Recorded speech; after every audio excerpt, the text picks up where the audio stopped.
Imagina só a situação de gastar milhares de reais em treinamentos, perder noites de sono e investir centenas de horas tentando consertar a maior falha profissional que alguém pode ter. Nossa, sim.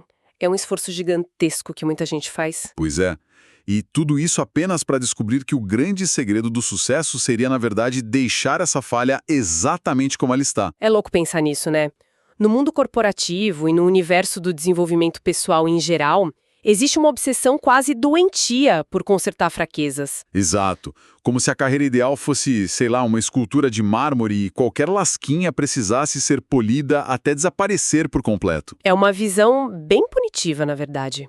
A suposição oculta nesse conselho mais tradicional é que a excelência exige a eliminação completa de qualquer vulnerabilidade. O que é impossível. Totalmente impossível. Mas o instinto natural das pessoas é buscar um curso intensivo, ler uma pilha de livros e forçar o cérebro a apagar aquilo que não se faz bem. E é justamente esse mito que a nossa análise de hoje vai desmontar. Para quem está ouvindo a gente, o material que temos em mãos hoje traz anotações incrivelmente detalhadas sobre a gestão estratégica de fraquezas. Sim, e são notas baseadas em fontes riquíssimas. Com certeza. A lente principal aqui é o modelo do perfil de forças da Capfinity, mas as fontes também trazem paralelos muito importantes com ferramentas clássicas de mercado, tipo os testes da Gallup e do Instituto VIA. E vale fazer uma distinção técnica rápida aqui, pois isso embasa toda a nossa análise de hoje. Manda ver. Quando olhamos para ferramentas como o Clifton Strengths da Gallup, elas geralmente mapeiam a frequência de uso de um talento natural. O VIA foca nas virtudes de caráter. Certo. São abordagens bem consagradas. Sim, mas o diferencial do modelo da Capfinity, que é o que as notas de hoje exploram a fundo, é a introdução de uma métrica muito específica, a métrica da energia. Essa é a virada de chave. O modelo não pergunta apenas se alguém é bom em alguma coisa, ele pergunta tipo, fazer isso te drena ou te energiza? Exatamente isso. E muda tudo. Muda completamente o jogo. A missão da nossa exploração hoje não é encontrar uma fórmula mágica para a perfeição inatingível. O objetivo prático, para quem nos escuta, é entender como auditar as próprias vulnerabilidades com uma precisão cirúrgica. É saber mapear o que simplesmente ignorar, o que repassar para outra pessoa e o que, de fato, é uma ameaça existencial à carreira e exige reparo imediato. Porque o custo de oportunidade é muito real, né? Nossa, demais. A energia mental que é gasta tentando elevar uma fraqueza natural até um nível medíocre é energia roubada. Roubada de uma força que poderia ser desenvolvida até um nível de excelência mundial. Ok, vamos desvendar isso. O material sugere algo que, à primeira vista, parece ir contra todo o instinto de sobrevivência no escritório. E vai mesmo, viu? É bem radical. Ele afirma que antes de gerenciar uma fraqueza, é preciso expô-la ativamente. A tese é que revelar vulnerabilidades não sinaliza incompetência de forma alguma, mas sim opera como uma tática de liderança autêntica. A psicologia por trás dessa atitude é muito contraintuitiva. O instinto de esconder uma falha nasce puramente do medo. E as pessoas ao redor, a equipe, os colegas, eles percebem esse medo. O faro para a insegurança é forte no ambiente de trabalho. Com certeza. Em contrapartida, admitir voluntariamente que não se tem habilidade em uma área específica sinaliza um nível altíssimo de segurança psicológica. É aquele momento de choque na sala de reunião, né? Pense na mecânica da coisa. Imagina um líder dizendo algo como: minha grande força é a visão estratégica, mas confesso que peco na organização tática do dia a dia. Preciso da ajuda de vocês nisso. Isso quebra o gelo quase imediatamente. A expectativa de que o líder é um oráculo infalível simplesmente evapora no ar. Desmorona a ilusão da perfeição. E, no momento em que a liderança verbaliza sua falha, ela cria um ambiente onde a missão deixa de ser a autopreservação individual. O foco do grupo se torna compensar as lacunas uns dos outros. Exato. A vulnerabilidade de quem está no topo emite uma permissão silenciosa para que toda a equipe seja brutalmente honesta sobre onde precisa de suporte. Pensando nessa dinâmica, me vem à mente uma analogia. Lembra da estrutura física de um restaurante renomado? Restaurante, como assim? Hoje em dia, muitos apostam naquele conceito de cozinha aberta, sabe? Onde o salão permite visualizar exatamente o que está acontecendo lá dentro. Ah, sim, onde os clientes veem os chefes trabalhando. Isso. Se um restaurante esconde sua cozinha atrás de portas duplas e opacas, a comida parece chegar por um processo estéril, e sempre fica aquela dúvida subconsciente sobre o que eles estão escondendo lá atrás. É um paralelo muito rico. Porque na cozinha aberta você observa o fogo alto, a correria, o suor, alguém gritando um pedido que atrasou. É orgânico. Sim, ver o caos organizado, o esforço real nos bastidores e até mesmo os pequenos tropeços que são contornados em tempo real, tudo isso faz com que o prato final pareça infinitamente mais autêntico. Com certeza. A transparência sobre a bagunça gera uma confiança que a perfeição estéril jamais conseguiria gerar. Então, no ambiente de trabalho, assumir a fraqueza é basicamente abrir a cozinha. E a perfeição estéril sempre gera desconfiança, pois o nosso cérebro humano reconhece rapidamente que ela é artificial. Quando a cozinha corporativa se abre, a colaboração passa a ser o foco principal. Porém, o material que a gente está analisando é muito pragmático. Não se trata de sair expondo falhas de forma inconsequente e esperar que o universo resolva. Não, de jeito nenhum. Tem método aí. Aqui é onde a coisa fica realmente interessante. Se o primeiro passo é transparência, o segundo passo é o cálculo frio do que as anotações chamam de retorno sobre investimento das fraquezas, o famoso ROI. E para ilustrar isso, o próprio autor do texto serve de cobaia. Sim, ele confessa ser um editor desastroso dos próprios materiais acadêmicos, o que é quase cômico. O que é uma ironia formidável, né? Para alguém cuja profissão envolve produzir artigos complexos e extensos o tempo todo. Ele relata nas notas um apagão de atenção crônico. Se ele avalia o texto de um aluno, a atenção aos detalhes é impecável. O cara acha tudo. Mas, ao ler a própria pesquisa, a mente dele simplesmente recusa o trabalho. Trava. Trava geral. E para contornar isso, ele não se matriculou em aulas extras de gramática ou fez um curso de revisão. Seria perda de tempo e energia. Exato. Ele usa mecanismos de reinterpretação e tomada de perspectiva. Basicamente, ele arquiva o texto, dorme bem e no dia seguinte finge cognitivamente que aquele documento pertence a um aluno. É um hack mental brilhante. Ele força o próprio cérebro a adotar um olhar externo. E essa tática funciona muito bem porque quebra o viés de familiaridade. Neurologicamente falando, quando lemos o que nós mesmos escrevemos, o cérebro prevê a próxima palavra em vez de realmente lê-la. Então ele meio que preenche as lacunas automaticamente. Isso, o que oculta os erros da nossa visão.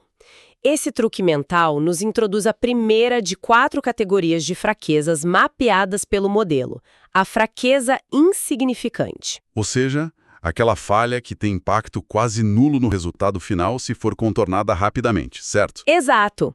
Fingir que o texto é de outra pessoa exige 0 investimento financeiro e quase nenhum gasto energético adicional. O obstáculo é superado e o trabalho flui normalmente. Muito prático. Mas o modelo avança para cenários onde esses truques mentais não são suficientes. A segunda categoria é a colaboração. E aqui entra um relato fascinante. Vem da época em que esse autor atuava como diretor financeiro na AARP, aquela Associação Americana de Aposentados. Uma posição de altíssima responsabilidade. Muito. Na posição de CFO, ele precisava aprovar relatórios fiscais densos e super regulatórios. Não dá para simplesmente dormir e revisar com um olhar fresco quando o conselho administrativo exige o balanço auditado em 2 horas. Impossível. A fraqueza com edição e revisão de dados se tornou um gargalo crítico para a operação inteira. E a solução dele foi mapear o ambiente ao redor. Ele fez uma parceria com uma colega do Departamento de Contas a Pagar. E as notas trazem uma descrição quase poética sobre essa colega. O autor diz que ela era alguém que conseguia encontrar um trevo de 4 folhas e um campo de 4 acres. Nossa, é a personificação de uma atenção microscópica aos detalhes. Um talento raríssimo. E o ponto crucial dessa parceria nos leva de volta ao conceito fundamental de energia. Para o diretor financeiro, procurar erros em uma planilha de 40 páginas era uma tarefa excruciante que esvaziava as reservas mentais dele. Uma tortura, basicamente. Para essa colega do Contas a Pagar, caçar inconsistências gramaticais e matemáticas era um desafio que dava vitalidade a ela. Que maravilha. Tirava ela da repetição diária do próprio departamento e permitia que ela exercitasse uma força natural até então invisível para a liderança. É um ganho líquido estupendo. Ele preserva a própria energia para a estratégia financeira pesada e ela ganha destaque fazendo algo que genuinamente gosta e é excelente fazendo. Uma simbiose perfeita no escritório. Mas e se a pessoa estiver em um cenário onde não há tempo para colaboração e o truque mental também não funciona? Digamos, um analista que precisa aprender a operar um software novo. Uma ferramenta obrigatória para o trabalho. Isso, um novo sistema interno da empresa. Não é o ponto forte da pessoa mexer com tecnologia nova, mas ela não pode simplesmente delegar a própria curva de aprendizado para um colega. Como fica? Esse cenário nos leva diretamente à terceira categoria de gerenciamento de falhas, o controle de danos. Ok? Como funciona? É aplicável a habilidades secundárias ou novas que, se falharem, prejudicam apenas o indivíduo, sem causar um efeito cascata na equipe inteira. Entendi, o impacto é contido. Exato. Se o analista se atrapalha com um software novo, o plano de contenção é ter um backup simples. Ele tenta usar o sistema novo, mas mantém a velha planilha de Excel pronta do lado para garantir entrega no final do dia. Ah, então o investimento de energia é limitado estritamente a manter o navio flutuando. Sem a ambição de se tornar um mestre absoluto no software. É só não deixar a peteca cair. O que deixa o caminho livre para a quarta e última categoria. O grande vilão corporativo. A criptonita. Um nome extremamente apropriado, devo dizer. A criptonita é aquela fraqueza que ataca o núcleo do seu cargo. Ela impede a execução da função primária da pessoa. Então, se a falha é uma criptonita, todo aquele arsenal anterior se torna inútil. Totalmente inútil. Não dá para reinterpretar mentalmente, a delegação total é inviável porque esvaziaria o propósito do cargo da pessoa e o controle de danos é insuficiente para evitar o colapso do projeto. Exatamente. Neste caso isolado, e apenas neste caso, o investimento maciço de tempo, de treinamento e de energia é obrigatório. Não tem escapatória. A pessoa é forçada a elevar essa habilidade básica, pelo menos a um nível de competência aceitável. Caso contrário, o fracasso profissional é uma certeza matemática. É fascinante. Essa estrutura toda do ROI da fraqueza é uma teoria muito limpa no papel. Mas a realidade em um escritório nunca é tão asséptica assim, né? O dia a dia é sempre caótico. O material apresenta estudos de caso reais para mostrar como essa teia complexa de forças realizadas, comportamentos aprendidos e criptonitas funciona na prática. Vamos analisar 3 perfis concretos aqui: o Peter, a Suzane e o Anne. Ótimo. O caso do Peter ilustra perfeitamente o dilema da comunicação corporativa. Ele é um gestor que foi encarregado de anunciar uma reestruturação organizacional profunda para sua equipe. O problema clássico é que grandes transições geram pânico instantâneo, né? Imediato. E a resposta clássica da liderança moderna para acalmar os ânimos é o uso de narrativas inspiradoras, o famoso storytelling.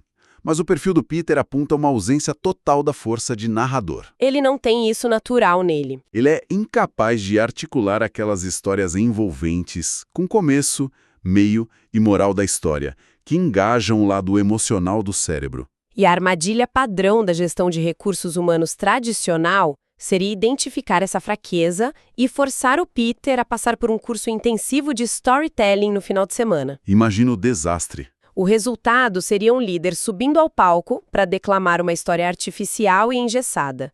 O público, cuja amígdala já está ativada pelo medo da mudança, perceberia a inautenticidade na mesma hora. O que apenas aumentaria a desconfiança da equipe. Então, como ele resolve esse quebra-cabeça sem usar a narrativa tradicional? O modelo Capfinity sugere ignorar a fraqueza de narrador. Simplesmente deixar para lá e olhar para o portfólio de potenciais inexplorados dele. O que ele tem de sobra? O líder possui traços muito fortes de missão e aperfeiçoador. O aperfeiçoador é aquela capacidade instintiva de olhar para um processo quebrado e saber como torná-lo eficiente. Ele também tem fortes índices nas áreas de serviço e humor. Peraí, o uso do humor no meio de um anúncio de demissões ou reestruturação soa como uma receita pronta para o desastre. Tipo, é muito arriscado. Soaria mesmo se fosse usado de forma inconsciente ou desrespeitosa. Mas a combinação aqui é cirúrgica. Peter não tenta narrar uma epopeia heróica. Ele foca no que ele sabe fazer. Ele usa a força de missão para ancorar a mudança no propósito essencial da empresa e o aperfeiçoador para mostrar de forma lógica que a mudança vai resolver as dores diárias que a equipe já sente. E onde entra o humor nessa equação tão séria? O grande truque neurológico é a fusão de serviço e humor. Ele faz um comentário autodepreciativo e brutalmente honesto sobre o quão caótico a transição vai ser no começo. Ah, ele quebra a tensão. Neurologicamente, o humor desarma a amígdala com a mesma eficiência que uma boa história. Ele reduz o nível de cortisol, corta a tensão da sala com uma faca e sinaliza que ele está ali para servir a equipe durante o processo doloroso. Nossa, genial. Ele atinge o mesmo objetivo de conexão emocional e segurança sem precisar contar uma única fábula inventada. Exato. Ele basicamente pega um atalho neurológico completamente diferente para chegar ao mesmo destino da confiança. O que nos leva ao segundo desafio estratégico das notas. A Suzanne... Esse caso é ótimo para ilustrar a dinâmica de influência. A situação dela é sobre influenciar as altas esferas. Ela precisa apresentar dados densos e convencer um conselho de administração que acaba de receber 3 novos membros que ela sequer conhece. Pressão altíssima. E qual o gargalo dela? O perfil indica a falta da força de construtora de relacionamentos.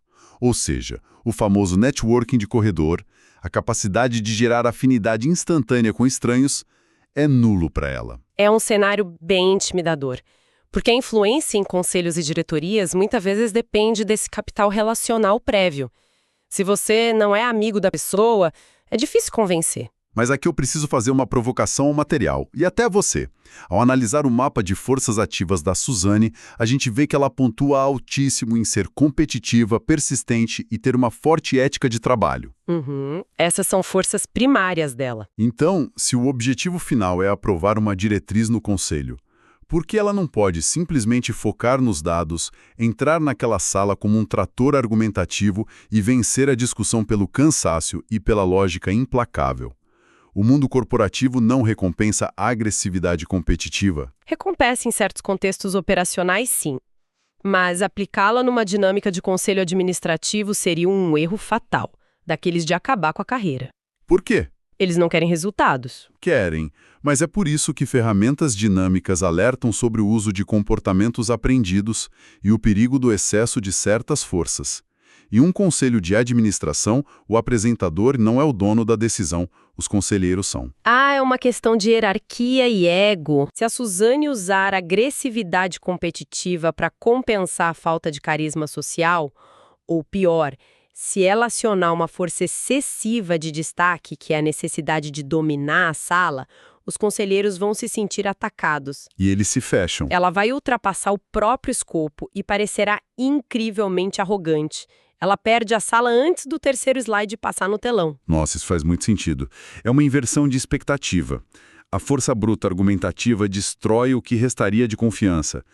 Então, se ela não pode atropelar todo mundo com a lógica, qual é a alavanca dela? O segredo está em uma força muito silenciosa e muitas vezes subestimada que a Suzanne possui.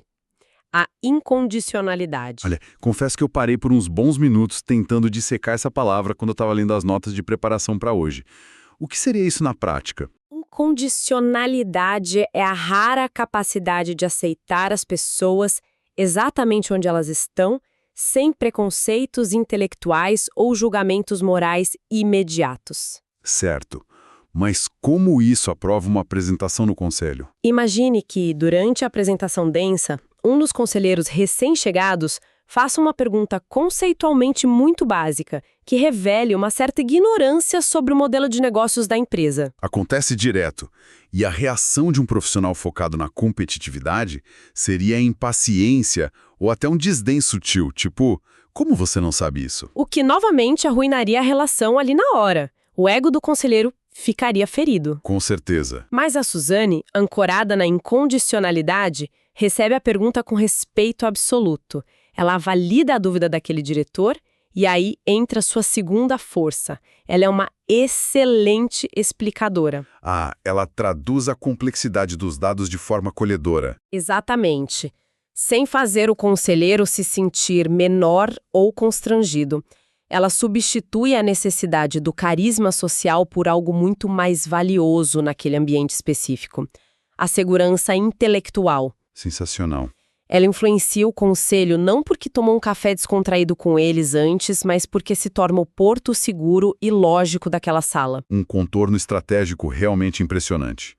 Mas e quando o contorno não é suficiente? O que nos leva ao nosso último quebra-cabeça de hoje. A situação um tanto dramática do Annie. O caso do Annie é um alerta para muita gente. Há uma ironia amarga na vida profissional do Annie. Ele é, no papel e no cargo, um gerente de projetos. Contudo, as avaliações de perfil apontam duas fraquezas alarmantes nele: otimizador de tempo e planejador. É um paradoxo severo, né? Quase uma piada corporativa. É o equivalente corporativo a um salva-vidas com fobia crônica de água. Como alguém encarregado de gerenciar cronogramas de equipe tem um déficit natural profundo em gerenciar tempo e planejar o futuro. Essa é a definição de manual da criptonita que a gente mencionou mais cedo. Se conectarmos isso ao quadro geral, a gravidade da situação do Annie expõe um mecanismo psicológico crucial do qual precisamos falar: o impacto do estresse sobre as nossas fraquezas. Como assim? Fica pior. Muito pior. As notas enfatizam que, sob pressão, a incapacidade do Annie de planejar entra em uma espiral de caos. Quando o prazo aperta, a amígdala entra em modo de luta ou fuga. O pensamento estruturado dele colapsa de vez. E aí ele começa a apagar incêndios de forma reativa, o que, ironicamente, apenas atrasa ainda mais a entrega do projeto. Isso, ele entra num ciclo destrutivo. A grande pergunta é: como ele sobrevive na profissão se ele não pode usar um truque mental nem delegar sua função inteira para outra pessoa? Ele precisa de um sistema de alerta precoce e a salvação dele não começa com uma planilha de Excel mais nova, mas sim com uma força que já existe no seu perfil, chamada consciência emocional. Consciência emocional para gerenciar tempo. Para o Annie, a consciência emocional atua como um detector de fumaça. Ela o ensina a ler os sinais fisiológicos da própria ansiedade, tipo coração acelerado ou respiração curta, bem antes que o prazo estoure de fato. Ele percebe a tensão subindo e entende: olha, se eu continuar neste ritmo, minha falta de planejamento vai causar um desastre amanhã. O reconhecimento aciona o freio de emergência. E é durante essa pausa mental provocada pelo freio de emergência que ele aciona as alavancas pesadas. O perfil dele demonstra altos níveis de responsabilidade pessoal e crescimento. A força do crescimento é aquela vontade orgânica de expandir as próprias capacidades, né? Isso mesmo. Como ele lida com uma criptonita genuína, ele é obrigado a usar esse instinto de aprendizado para treinar métodos bem básicos de planejamento. Ele estuda metodologias ágeis simples, aplica matrizes de priorização no papel e força a criação de cronogramas. Mas a ressalva super importante das notas para quem está ouvindo e se identificando é que ele nunca vai se tornar um mestre do planejamento, certo? O objetivo não é transformá-lo na maior referência mundial em gestão de tempo. De forma alguma. A meta do treinamento contra a criptonita é unicamente atingir a competência básica necessária para não afundar a equipe inteira. É contenção total. O detector de fumaça da consciência emocional avisa sobre o perigo e as táticas básicas que ele internalizou através da força do crescimento seguram as pontas do projeto. Ele neutraliza a ameaça existencial da criptonita. Isso permite que suas outras qualidades como gerente, como a comunicação ou liderança, ainda possam brilhar. Então, o que tudo isso significa no fim das contas? Aplicação prática para amanhã cedo, quando os computadores de quem está nos ouvindo forem ligados, exige uma mudança radical de mentalidade. O foco simplesmente deixa de ser a punição pelas próprias imperfeições. E passa a ser a gestão inteligente delas. Isso. O verdadeiro trabalho inteligente é realizar um inventário implacável dessas vulnerabilidades, analisar a rotina e categorizar friamente. Esta falha é insignificante e pode ser contornada com uma mudança de perspectiva. Perfeito. E essa outra tarefa eu preciso repassar para aquele colega que vê nela um quebra-cabeça fascinante em vez de uma tortura diária. E aquela falha estrutural, a criptonita real do meu cargo, essa sim eu preciso cercar com sistemas e treinamento duro até que deixe de ser um risco letal. E a sabedoria profunda de abraçar modelos focados na energia, como que discutimos, é reconhecer os limites da sustentabilidade humana. Sobre a força bruta da pressão corporativa, qualquer profissional consegue sim simular competências e encobrir fraquezas, recorrendo a comportamentos aprendidos. A gente veste a máscara e vai. Sim, mas o custo metabólico e mental de fazer isso todos os dias, ao longo dos anos, leva a um esgotamento completo. O burnout é quase garantido. O diferencial real entre uma carreira medíocre e uma trajetória de excelência sustentável é a capacidade de orquestrar a própria rotina para habitar as zonas de alta energia a maior parte do seu tempo. É muito libertador perceber isso. E essa constatação nos deixa com uma reflexão final pairando no ar, que talvez seja o pensamento mais provocativo de todo esse material. A nossa cultura corporativa ainda opera sob a premissa de descrições de cargos super rígidas, né? Elas funcionam como listas de desejos impossíveis, sempre esperando que todas as competências vitais coexistam magicamente no mesmo cérebro humano. Isso levanta uma questão importante, sabe? Se a produtividade real e a sustentabilidade mental nascem da coragem de expor fraquezas e pareá-las ativamente com as forças ocultas dos colegas, ignorar a inevitabilidade das falhas e das criptonitas nas empresas é um erro sistêmico gigantesco. Sem dúvida. Fica a questão para refletirmos. Até que ponto os processos tradicionais de contratação, as descrições de vagas e as avaliações de desempenho dos RHs modernos não estão desenhados desde a fundação para garantir o desgaste e a frustração das pessoas, ao invés de promover a verdadeira excelência colaborativa? É um ângulo que exige uma reavaliação completa de como o trabalho é distribuído hoje em dia. Fica o convite para nossa audiência. Analisem suas próprias criptonitas com mais frieza essa semana, procurem ativamente na equipe quem se energiza com aquilo que drena vocês e lembrem sempre do valor prático da transparência. Assumir quem a gente é no trabalho muda tudo. Uma cozinha aberta pode até parecer caótica no início, com os gritos e o fogo alto, mas é o único lugar do mundo onde se constrói uma confiança real e duradoura. Foi um papo fascinante desconstruir todas essas ideias hoje. A gente se vê na próxima exploração.